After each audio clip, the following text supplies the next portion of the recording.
देखो यार सिंधी, जज्बात अपनी जगह, लेकिन जरा दिल से सोचे, क्या कराची पर हमारा हक नहीं बनता?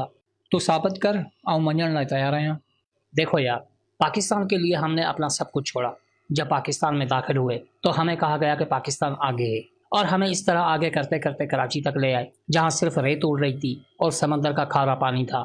हमने सोचा चलो यही पाकिस्तान है तो इसी को बना लेते हैं, और अब देखो, कराची को हमने दुनिया का 7वां बड़ा शहर बना दिया। अब यार खुद सोचो, जिस कौम ने इसको बनाया, क्या उसका इस पर हक नहीं बनता?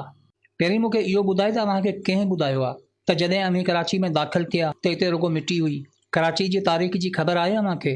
अव्हां जे नस्ल खां डिघी कराची जी तारीख़ आहे? केरु थो चवे कराची अव्हां ठाहियो आहे? अव्हां जे नस्ल जी पैदाइश ते 47 खां पोइ जी आहे। असांजो कराची ते सदियुनि जी तारीख़ आहे। कराची जी तारीख़ यूनानी दौर खां शुरू थिए थी। तॾहिं अव्हां जो नस्ल हिन दुनिया ते बि कोन हो। अरबन जे दौर में इन्ही कराची खे देबल बंदरगाह सॼो वेंदो हो, जितां मोहम्मद बिन कासिम सिंध ते हमलो कयो। 1772 ईस्वी में जॾहिं इन्ही बंदरगाह खे मस्कत ऐं बहरीन सां ॻंढियो वियो, तॾहिं नंढड़ो कराची ॻोठ तिजारत जो मर्कज़ बणिजी वियो ऐं हिकु ख़ूबसूरत शहर जी शक्ल में तब्दील थी वियो। 1770 वारे ॾहाके में सिंध में करोड़नि जो दौर हो ऐं इन्ही कराची खे बलोचिस्तान जे खान ऑफ कलात खे तोहफ़े तौरु ॾिनो वियो। ऐं इन खां पोइ जॾहिं टालपुरनि जो दौरु आयो त कराची खे खान ऑफ कलात खां इन करे वापसि पुरियो वियो छो त ही सिंध में तारीख़ी शहर जो दर्जो रखंदो हो। थोरो गौर कयो, 1775 में बि कराची सिंध में तारीख़ी हैसियत रखंदो हो। 18वीं सदी में कराची हिकु तरक़ी याफ़्ता शहर हो ऐं पूरी दुनिया जूं नज़रूं इन कराची ते हुयूं। 1839 में अंग्रेज़नि जे हमले जो सबब बि इहो कराची हो।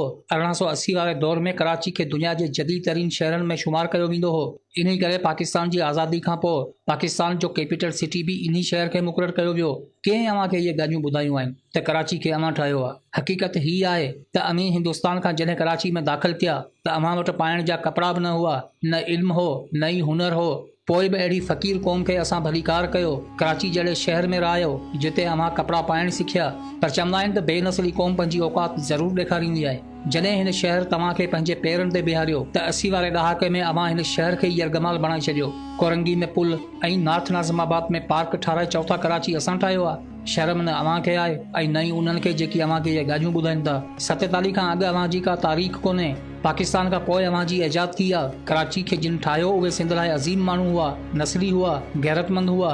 अव्हां जी गैरत जो अंदाज़ो इन मां लॻाए सघिजे थो त 72 साल गुज़रण बाद बि अमीं मुहाजिर आहियो। पंहिंजे पाण खे क़ौम सॾायो था त अव्हां खे एतिरी ख़बर हुअणु खपे त क़ौम हमेशह पंहिंजो वजूद रखंदी आहे ऐं तव्हांजो वजूद छा आहे। हिंदुस्तान में रही हिंदुस्तानी न थिया, पाकिस्तान में रही पाकिस्तानी न थिया ऐं सिंध में रही सिंधी न थिया ऐं पंहिंजे पाण खे क़ौम सम्झो था। सुठो थियो अव्हां खे रोडनि जा टीका कोन मिलिया। जेकॾहिं कराची खां इस्लाम कोट ताईं रोड ठाहियो आहे त 10 सालनि खां पोइ चओ आहे साहिली पट्टी असां ठाही आहे। अमीं पंहिंजे पाण खे न ठाहे सघिया त कराची किथां ठाहींदा? सिंध असांजे रूह में समायल हिकु अहिड़ो जहान आहे जंहिं ते रहंदड़ हर सिंधी जो सिर इंतां कुर्बान आहे। यादि रख, सिंध खे विरहाइण सिंधियुनि लाइ गार आहे ऐं तुंहिंजे लाइ कराची सूबो ठाहिण इन करे नामुमकिन आहे छो त तुंहिंजे नस्ल खां डिघी कराची जी तारीख़ आहे।